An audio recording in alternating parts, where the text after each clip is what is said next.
Student, आज अपने पढ़ेंगे श्वसन तंत्र के बारे में। श्वसन तंत्र बॉडी का एक ऐसा भाग है जो वातावरण से ऑक्सीजन बॉडी में प्रोवाइड कराता है। ऑक्सीजन जो है वो जीवनदायिनी गैस है और हमारे भोजन का जो हम भोजन ग्रहण करते हैं उसका ऑक्सीकरण करके उससे हमें ऊर्जा प्राप्त होती है और इसके साथ में कार्बन डाइऑक्साइड भी बाहर निकलती है। इस तरह से हमें साधारण रूप से बोले तो श्वसन में श्वास लेना जिसमें कार्बन डाइऑक्साइड और ऑक्सीजन का परिवहन फेफड़े के द्वारा श्वसन कहलाता है। श्वसन में खाद्य पदार्थों का ऑक्सीकरण से ऊर्जा प्राप्त करना भी श्वसन कहलाता है। श्वसन एक जैव रासायनिक प्रक्रिया है, जीवों में होने वाली एक प्रक्रिया है। इस प्रक्रिया के द्वारा ऊर्जा उत्पन्न होती है। कार्बोहाइड्रेट जो हमारे भोजन का भाग है उसे 4 किलो कैलोरी, प्रोटीन से 4 किलो कैलोरी और वसा से हमें 9 किलो कैलोरी ऊर्जा प्राप्त होती है। यदि मैं श्वसन के बारे में बात करूं, श्वसन तंत्र, रेस्पिरेशन,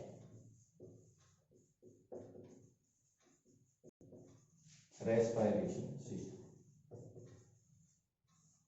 श्वसन की क्रिया में जो तंत्र भाग लेता है उसे श्वसन तंत्र कहते हैं, उसको रेस्पिरेटरी सिस्टम कहते हैं। श्वसन तंत्र में यदि हम स्ट्रक्चर के रूप में देखा जाए तो श्वसन, ये नेजल पोर, ये इनर नेजल पोर, उल्वा, ये सॉफ्ट तालु, ये हार्ड तालु, ये टंग, जीभ जिसको बोलते हैं, ये यूस्टेके नलिका जो कान में जाती है,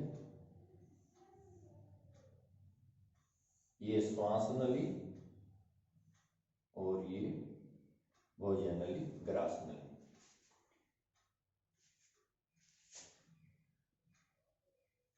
दो भागों में इस तरह से श्वास नली, ट्रेकिया दो भागों में बांट जाती है और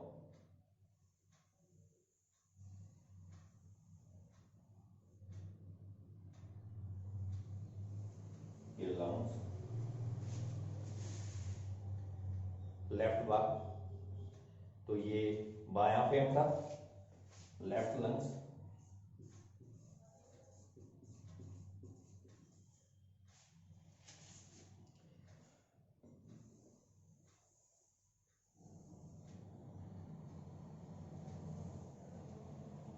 ये दायां फेफड़ा, right lungs.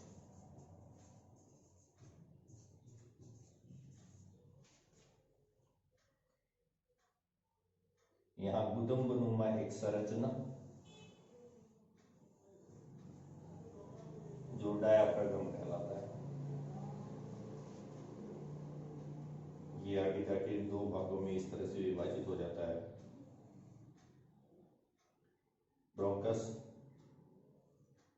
Secondary bronchus, tertiary bronchus, bronchioles,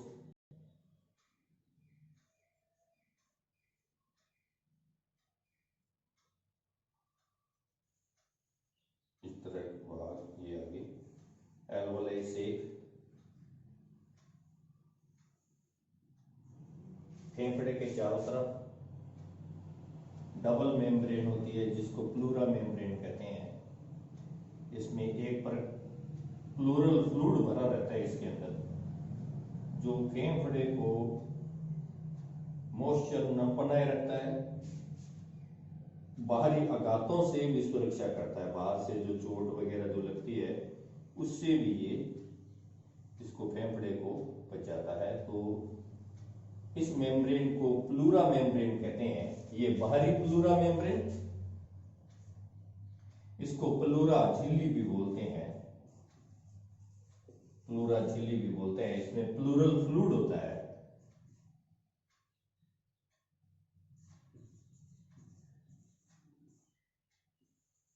द्रव इसमें भरा होता है। ये डायाफ्रागम है, ये डायाफ्रागम है। और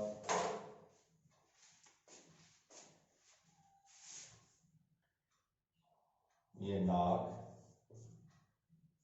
ये नेजल के अंदर एयर, यहां पर ये जो मेम्ब्रेन है, ये मेम्ब्रेन, इसको घ्राण उपकला भी कहते हैं, इसको सिनिडेरियल मेम्ब्रेन भी बोलते हैं। और ये जो अस्थियां हैं अंदर की ओर, इनको टर्बाइनल अस्थियां भी, यहां से जो हवा अंदर की ओर नाक में जाएगी वो मॉइस्चर प्राप्त कर लेगी, नमी ग्रहण कर लेगी।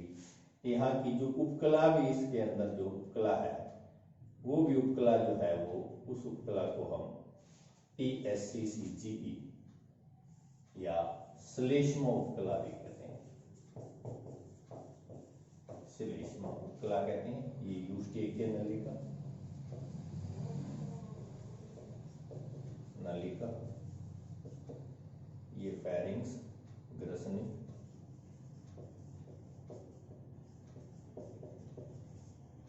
ये इसका भाग जो उठा हुआ इस तरह से, उसको एपिग्लोटिस,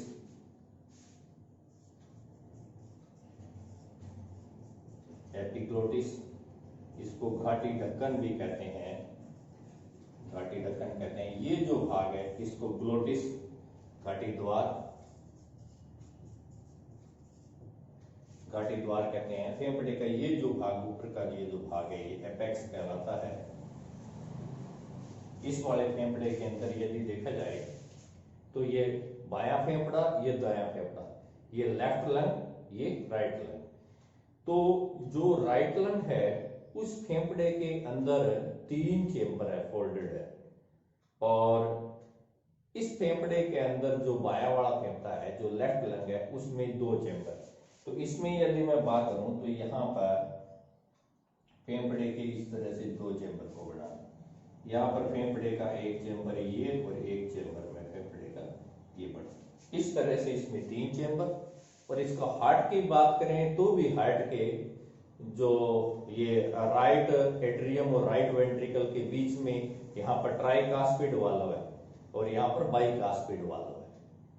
और इसी तरह से इसमें ट्राइकास्पिड, त्रिवलन कपाट, द्विवलन कपाट। लंग्स में देखा जाए तो भी इसी लंग्स के अंदर 3 चेम्बर और इसमें 2 चेम्बर, ये डाटा इक्वल सा मिलता है दोनों के।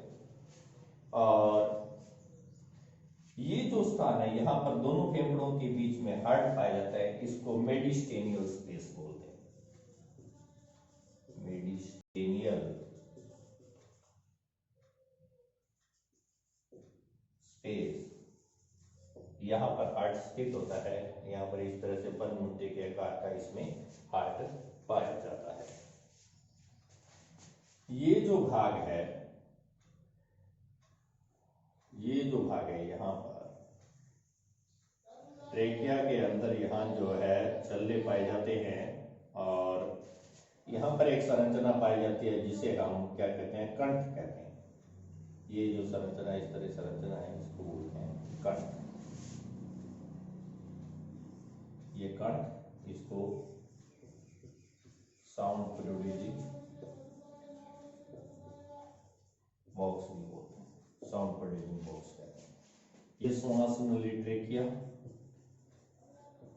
ट्रेकिया है श्वास नली। इसके बाद में जब ये 2 भागों में यहाँ बढ़ता है तो इस वाले भाग को हम यहाँ पर ब्रोंकस कहते हैं, ब्रोंकस।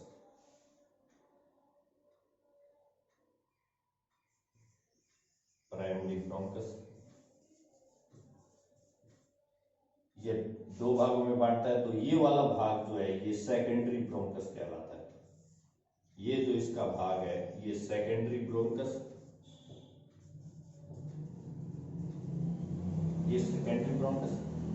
यहां पर ये जो भाग है, ये जो भाग है, ये टर्सरी ब्रोंकस।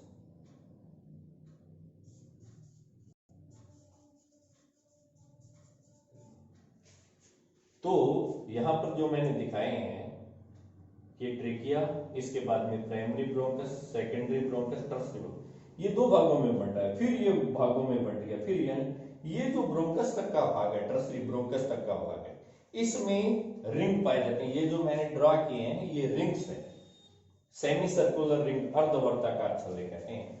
ये जो भाग है इसको ब्रोंक्यूल्स कहते हैं।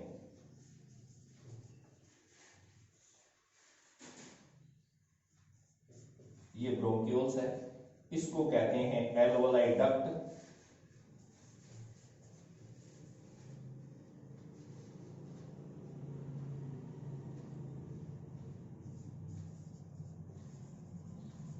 और इसको एल्वोलाई कहते हैं,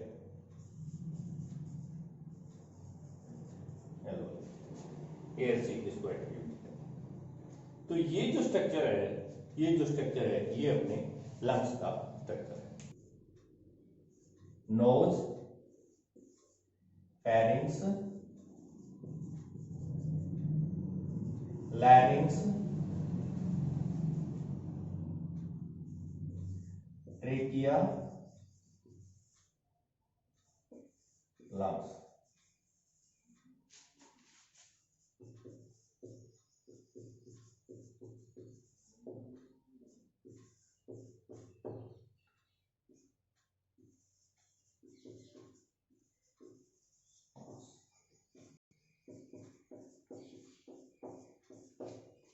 यदि इसमें देखा जाए तो जो नाक है, ग्रसनी है, कंठ है, श्वास नली है। नाक है, ग्रसनी है, श्वास नली है और ये कंठ है। यहां तक का ये जो भाग है इसको हम कहते हैं, ये भाग है, ये सहायक भाग है, इनको कहते हैं सहायक भाग।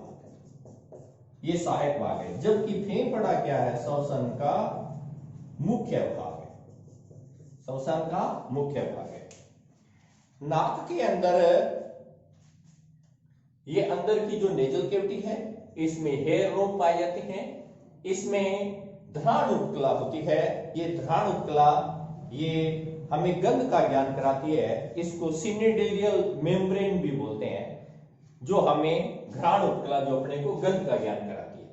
इसमें इस तरह से ये टर्बाइनल अस्थियां पाई जाती है। इसके अंदर एक मेम्ब्रेन पाई जाती है। उस मेम्ब्रेन को हम श्लेष्मा उपकला या उसको अपने PSCCG, ये उपकला भी बोलते हैं उसको, pseudo stratified ciliated columnar granular epithelium, ये उपकला भी इसको बोलते हैं। इसका अन्य नाम है कूट सत्रित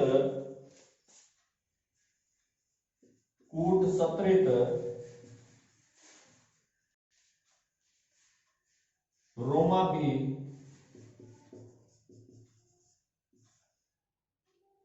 कूट सत्रित रोमा भी स्तंभाकार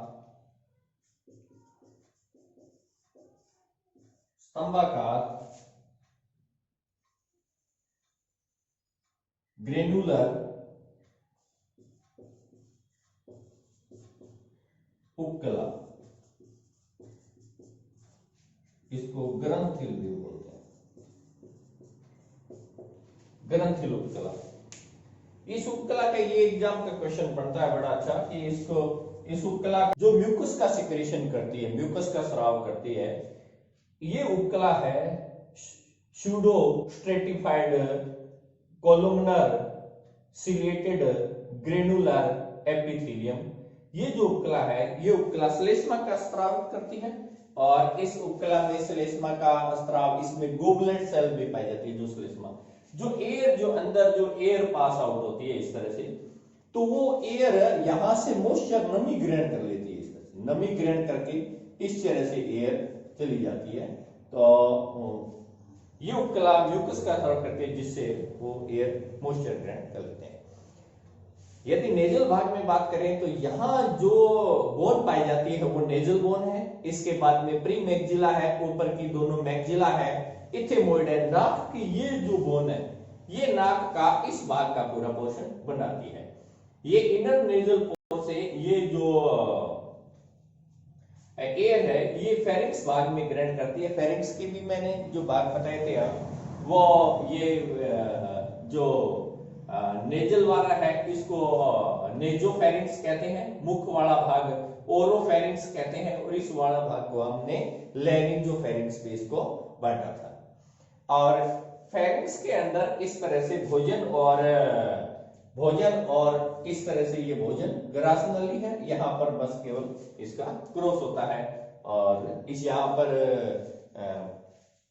टॉन्सिल्स भी पाए जाते हैं, लसिका ग्रंथि भी पाई जाती है जो आने वाले जीवाणु वगैरह को मारने का भी कार्य करती है।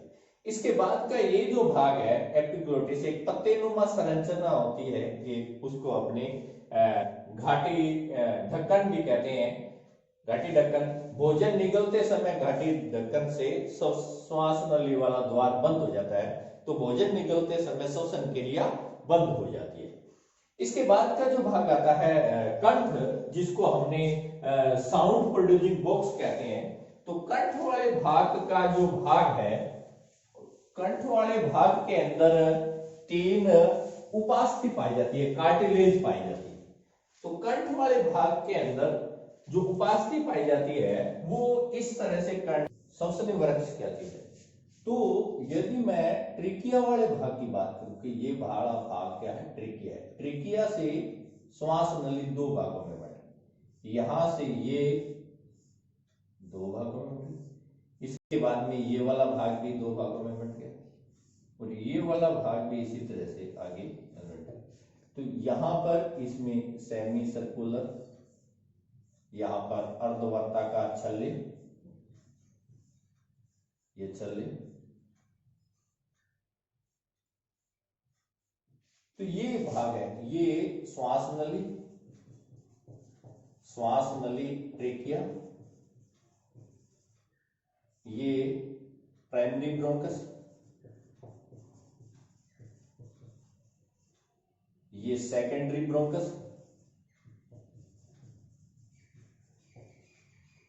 और ये टर्सरी ब्रोंकस।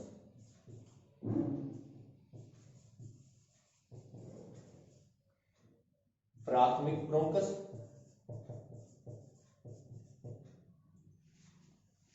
श्वास नली, इसके बाद में इसको श्वसन निकाय भी कहते हैं, द्वितीय श्वसन निकाय, तृतीय श्वसन निकाय। यहां तक तो इसके अंदर क्या है, ये छल्ले पाए जाते हैं, उपास्थि के छल्ले, उपास्थि के अर्धवर्ताकार छल्ले, अर्धवर्ताकार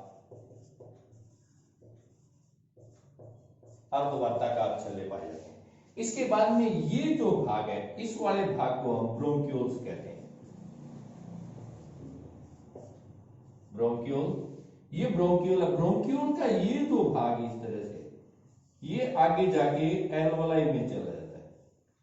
ये भाग वाला भाग इस तरह से कुपिका का निर्माण करता है। ये सारी इस तरह से कुपिका है। कुपिका में ये वाला भाग कुपिका या एल्वोलाई,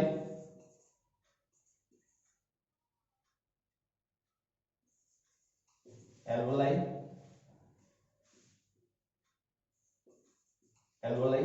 इसके बाद में ये वाला जो भाग है ये एल्वोलाई डक्ट,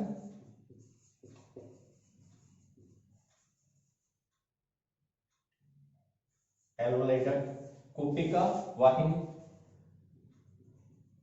और इस कुपिका वाहिनी के ऊपर, इस कुपिका वाहिनी के ऊपर, इस कुपिका वाहिनी के ऊपर यहां पर इस तरह से रुधिर वाहिनियों का ऊपर की ओर इसमें जाल पाया जाता है। पूरा रुधिर वाहिनियों का इसके अंदर जो हार्ट से जो रुधिर वाहिनी है ये रक्त वाहिनी, ये रक्त वाहिनियों का पूरा जाल पाया जाता है। तो यदि मैं इस पूरे स्ट्रक्चर को बात करूं, ये स्ट्रक्चर जो पूरा इस तरह से बन जाएगा, ये भी स्ट्रक्चर इस तरह से करके पूरा बन जाएगा ऐसे करके, ये भी पूरा स्ट्रक्चर फेफड़े के अंदर पूरा भाग ऐसे करके फेफड़े के अंदर पूरा। तो यदि मैं इस भाग को ऐसे करके ऐसे भाग को कर तो ये पूरा एक लंग्स का पूरा भाग बन जाता है। और इस लंग्स के भाग का पूरा यदि देखा जाए तो यहाँ पर ये एक प्रकार का उल्टा यदि मैं करके इस स्ट्रक्चर को देखूं तो ये स्ट्रक्चर में श्वास नली का ये वाला भाग और ये वाला भाग ऐसे करके काफी सारे ब्रोंक्यूल्स में, श्वसनिकाओं में इस तरह से बंटा होता है, ऐसे करके पूरा बन जाता है। तो यदि मैं इसको सीधा करके ऐसे देखूं तो एक वृक्ष की भांति दिखाई देता है। इस तरह से इस संरचना को हम श्वसनी वृक्ष भी कहते हैं। इंस्पायरेशन और एक्सपायरेशन, इंस्पायरेशन और एक्सपायरेशन। इंस्पायरेशन में जब वातावरण की वायु फेफड़ों में प्रवेश करती है तो यहाँ तीन चीजें कार्य करती है। यदि मैं यहाँ थोरेसिक कैविटी का वर्णन करूं तो ये थोरेसिक कैविटी का ऊपर का भाग ये, और इसके अंदर ये आगे रिब्स, ये पीछे रीढ़ की हड्डी,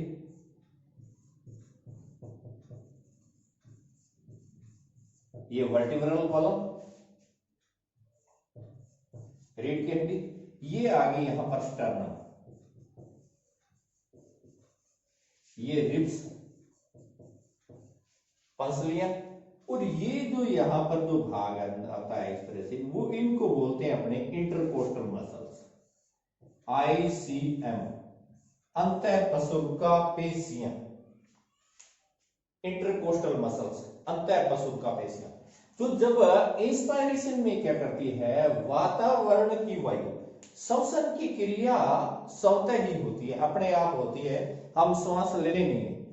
हम यदि जो श्वास लेते हैं हम ऐच्छिक रूप से जैसे लेते हैं वो कुछ समय के लिए ले सकते हैं, लंबे समय तक नहीं। श्वसन की क्रिया अपने आप ही होती है। देखें कैसे होती है कि यहां पर ये जो डायाफ्रागम है, ये जो तनुपट है, ये डायाफ्रागम है, ये डायाफ्रागम नीचे चला जाता है, ये डायाफ्रागम नीचे चला जाता है। इसमें स्टर्नम क्या करता है, वो आगे की ओर खिसक जाता है, और ये जो ICM है इनमें क्या आ जाता है, तनाव आ जाता है, इनमें क्या आ जाता है, तनाव आ जाता है। तो स्टर्नम का आगे की ओर खिसकना और डायाफ्रागम का नीचे की ओर चले जाना, और इंटरकोस्टल मसल्स है जो, वो एक्सटर्नल इंटरकोस्टल मसल्स है, ये दो तरह की होती है। एक्सटर्नल एक बाहर की ओर, ऊपर वाली मेम्ब्रेन के इस तरह से लपेट के ऊपर की ओर, जैसे ये रिब्स है इसके ऊपर की ओर लपेट के अंदर की ओर चली जाती है, और जो है इंटरनल इंटरकोस्टल मसल्स है वो अंदर से लिपट के इसमें बाहर की ओर आती है। तो डायाफ्राम, इसका स्टर्नम का आगे की ओर खिसकना, डायाफ्रागम का नीचे की ओर जाना, और इंटरकोस्टल मसल का संकुचित हो जाना, इसके क्या करता है, इसके कारण फेफड़े के अंदर जो ये है, अंदर का क्षेत्रफल क्या करता है, बढ़ जाता है। तो अंदर वायु का दबाव क्या हो जाता है, कम हो जाता है, और बाहर वातावरण में वायु का दबाव बढ़ जाता है। तो वो वायु क्या करती है, स्वतः ही फेफड़ों में क्या करती है, प्रवेश कर जाती है। इस प्रकार इसको क्या करते हैं, हम इसको इंस्पायरेशन कहते हैं। ये एक प्रकार की सक्रिय अभिक्रिया है, ये एक प्रकार की सक्रिय अभिक्रिया है, यह एक्टिव प्रोसेस है, इसको अपने सक्रिय अभिक्रिया कहते हैं। एक्सपायरेशन के अंदर क्या होता है, इसके अंदर ये जो पीछे का जो भाग है, और ये यहां पर तनुपट आ गया, इसका डायाफ्रागम आ गया, ये इसका स्टर्नम आ गया, इसको उरोस्थी कहते हैं, स्टर्नम आ गया, ये रीढ़ की हड्डी, वर्टिब्रल कॉलम, रीढ़ की हड्डी, और ये आ गई इसकी रिब्स, और यहां पर ये आ गई इसकी इंटरकोस्टल मसल, और ये आ गया इसका तनुपट। अब क्या करेगा, तनुपट अपनी वापस स्थिति में पहुंच जाता है। पहले वो नीचे की ओर खिंचा हुआ था, अब अपनी वास्तविक स्थिति में आ रहा है, और यहां पर जो उरोस्थी है, स्टर्नम है, वो भी अपनी क्या करेगी, वास्तविक स्थिति में आएगी, और यहां जो इंटरकोस्टल मसल्स है इनमें क्या हो जाएगी, इनमें शिथिलन हो जाएगी, तो ये भी क्या करेगी, इसमें स्खलन हो जाएगी। तो अब क्या करेगा, जब ये अपनी वापस स्थिति में आ जाता है तो अंदर का भाग ऐसे खिसकता है, जब अंदर का आयतन कम हो जाता है तो गैसों का दबाव ऐसे बढ़ जाता है, अंदर दबाव ज्यादा है, बाहर वातावरण में दबाव कम है, तो इस तरह से फेफड़े के अंदर की वायु है वो क्या करती है, बाहर की ओर निकल जाती है। तो इस तरह से मतलब फेफड़ों की वायु का बाहर निकलना एक्सपायरेशन और फेफड़े में वायु का प्रवेश करना इंस्पायरेशन कहलाता है। यदि मैं यहाँ पर नाइट्रोजन की बात करूं तो वातावरण के अंदर 78% नाइट्रोजन है, कार्बन डाइऑक्साइड है वो 0.03% है और ऑक्सीजन है वो 21% है। ये वातावरण के अंदर है, वातावरण में ये इंस्पायरेशन हुआ है। एक्सपायरेशन में क्या निकलेगा, एक्सपायरेशन में नाइट्रोजन तो 78% पूरे का पूरा बाहर निकल जाएगा, कोई ऑब्जर्व नहीं हुआ। कार्बन डाइऑक्साइड है 4.03% क्या करेगा, बाहर क्यों निकले, 4% कार्बन डाइऑक्साइड बाहर निकल गई। और जो ऑक्सीजन है वो 21% में 4% ही फेफड़ा उपयोग कर पाती है, 17% कार्बन डाइऑक्साइड क्या करती है, वापस फेफड़े से बाहर निकल जाती है।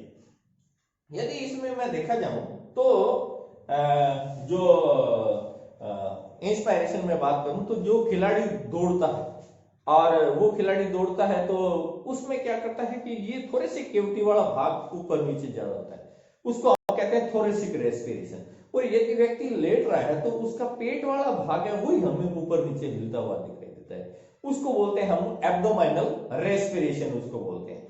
और जो एक मतलब गर्भवती माता है तो उनमें क्या होता है कि डायाफ्रागम का वर्क कम हो जाता है और उसमें जो वर्क है वो अपने रिब्स करती है, तो उसको हम रिब्स ब्रीथिंग भी उसको बोलते हैं, रिब्स रेस्पिरेशन भी उसको बोलते हैं। इसी तरह से इसमें कई चीजें जो है वो यदि देखा जाए तो खांसी क्या है, एक फोर्सफुली सक्रिय अभिक्रिया है। यदि छींक के बारे में बात की जाए तो छींक भी एक प्रकार का बलपूर्वक उत्सर्जन है, एक्सपायरेशन है। हिचकी क्या है, हिचकी जो निःश्वासन है। हिचकी में क्या होता है कि डायाफ्रागम में ऑक्सीजन की डिफिशियंसी हो जाती है, कमी हो जाती है।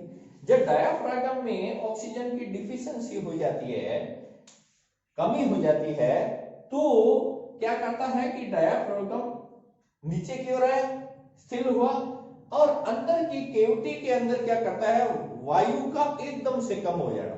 कम होने से क्या करता है, जो मैंने यहां एपिग्लोटिस की बात करी थी, वो एपिग्लोटिस एकदम से ऐसे बंद होता है, तो उसका जो साउंड आता है हिचकी में, तो वो हिचकी जो है वो एक प्रकार का निःश्वासन है। उबासी लेना वो भी एक प्रकार का इंस्पायरेशन है।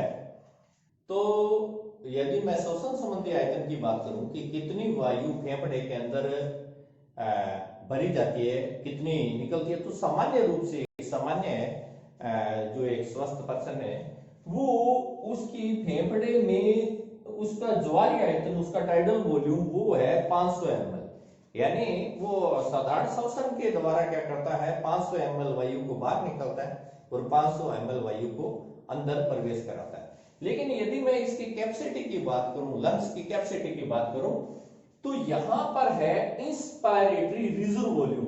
यदि मैं इंस्पायरेशन यानी अंदर की ओर वायु भरूं अपने फेफड़े के अंदर, तो यहां पर IRV इंस्पायरेटरी निःश्वासन आरक्षित आयतन, कितनी मैं वायु भर सकता हूं, मैं 2500 से लेके 3000 तक मैं वायु इसके अंदर ml, 2500 से लेके 3000 ml वायु मैं इसमें भर सकता हूं।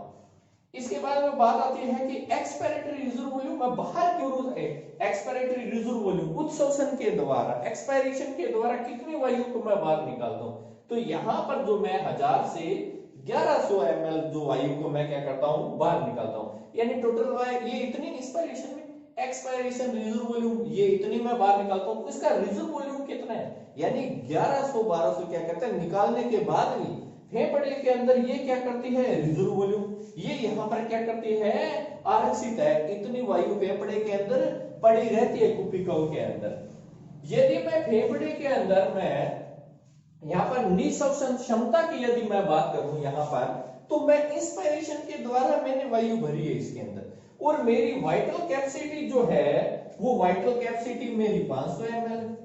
तो मैं क्या करूंगा यहां पर, ये इंस्पायरेटरी जो है रिजर्व वॉल्यूम है, इसमें प्लस जो मेरी टाइटल वॉल्यूम है, जो मैं साधारण श्वसन के द्वारा लेता हूं, वो तो लेऊंगा प्लस इसमें से 3000 में से प्लस मैंने यहाँ 500 और कर दिया, तो टोटल ये जो है ना निःश्वसन क्षमता कितनी है, क्षमता भरने की क्षमता कितनी है, ये इतनी है।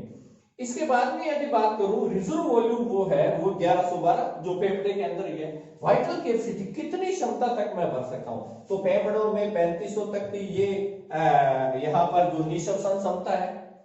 और इसके बाद में क्या हुआ कि इस निःश्वसन क्षमता के साथ में यदि मैं यहाँ पर इसके अंदर 1100, ये जो मैं वायु बाहर निकालता हूं ये फेफड़े के अंदर ही है, ये अंदर है, तो मैं वाइटल कितनी उसकी जीव क्षमता है, कितना फेफड़ा अंदर भर सकता है, तो फेफड़ा अंदर 3500, तो ये वाला भाग यहां से आता है। इसके बाद में ये वायु इसके साथ में यदि मैं करूं, तो यदि मैं 3500 के अंदर ये 1100 उसको और प्लस करूं, तो ये जो बनती है ये इसकी वाइटल कैपेसिटी बनती है फेफड़े की। फेफड़े की वाइटल जीव क्षमता कितनी है, 4600 ml इसकी जीव क्षमता है। यदि मैं फेफड़े की टोटल लंग कैपेसिटी, फेफड़ा कितना ले सकता है, तो यहाँ ये जो क्षमता है, तो यहाँ पर यहाँ से तो 4600 ये है। अब इसके अंदर मतलब रिजर्व वॉल्यूम फेफड़े के अंदर कितनी वायु है, तो फेफड़े की टोटल लंग कितनी है, तो यहाँ पर जो क्षमता है वो 4600 प्लस के अंदर ये 1200, ये 5800 ml, ये टोटल लंग्स की क्या है कैपेसिटी है। यानी 5800 ml तक फेफड़ा जो व्यक्ति एक्सरसाइज करता है और करता है वगैरह, उसकी लंग्स की जो कैपेसिटी है वो है 5800 ml। तो ये क्या है, श्वसन संबंधी के आयतन है कि जो हवा मॉइस्चर होकर फेफड़े के अंदर प्रवेश करती है तो नमी ग्रहण कर लेती है, इसलिए फेफड़े को एक अपन आयतन के रूप में इस तरह से काउंट करते हैं। Thank you. एक तरह से आजकल जो ये कोरोना चल रहा है, ये हमारे जैसे नेजल सिस्टम में या मुख से हमारे प्रवेश कर गया, ये वायरस है, ये वायरस है, ये बाहर है तो ये निर्जीव है, और जैसे बॉडी के संपर्क में आएगा यानी म्यूकस मेम्ब्रेन के संपर्क में आता है, तो ये क्या करता है कि गुणन करता है, अपनी संख्या को बढ़ा लेता है। फिर क्या करता है, जैसे रेस्पिरेशन के द्वारा ये हमारी जो मेम्ब्रेन है, जो फेफड़े की जो अंदर की मेम्ब्रेन है, उन मेम्ब्रेन की कुपिका के अंदर इस तरह से ये क्या करता है, इस कुपिका के अंदर इस तरह घाव कर देता है, इसको घाव कर देता है। तो यहाँ ब्लड का क्या करता है, कैपिलरी है वो क्लोट होने लग जाता है, इस तरह से क्लोट होने लग जाता है। तो इसकी क्या करती है, हमारे लंग्स पर इसका इफेक्ट पड़ता है। यानी जो कोरोना पीड़ित है उसमें रेस्पिरेशन की प्रॉब्लम सबसे ज्यादा आती है। यानी जब इसके ब्लड की क्लोटिंग होगी और होगी तो सरफेस एरिया इसका कम हो गया, तो बॉडी को इतना जो ऑक्सीजन का जो कंसंट्रेशन है वो अधिक मात्रा में चाहिए बॉडी को, वो यहाँ से मिल नहीं पाता, इसीलिए इसको हम ऑक्सीजन थेरेपी के द्वारा भी हम क्या करते हैं, इसकी पूर्ति करते हैं, ताकि उसको शुद्ध हम ऑक्सीजन जो सिलेंडर है उससे डायरेक्ट हम उसको ऑक्सीजन प्रोवाइड कराते हैं उससे बचने के लिए। और इसी तरह से जो है कई सिलिकोसिस है, एस्बेस्टोस है, जो खानों में काम करते हैं, उसी तरह से इन मेम्ब्रेन के अंदर भी जो पार्टिकल है, धुएं के कण वगैरह है, धातु के कण है, वो इसमें जमा जाते हैं। कुपिका से ही ऑक्सीजन का क्या करता है, लेना देना होता है। यहाँ पर निमोनिया जो जिन बच्चों को होता है उसमें ये मेम्ब्रेन क्या करती है, ये मेम्ब्रेन या म्यूकस का सिक्रेशन करती है, तो ये क्या करता है, भाग ठोस हो जाता है, तो उन बच्चों में श्वसन क्रिया में क्या करता है, प्रॉब्लम आती है। तो ये भी इसी का एक भाग है। वीडियो को इसमें मैं क्लिप भी एक इनबिल्ड करूंगा, डालूंगा, वो भी आप उसी तरह से देखना। और जो मैंने ड्रा किया डायग्राम वगैरह ये कॉपी में भी नोट कर लेना।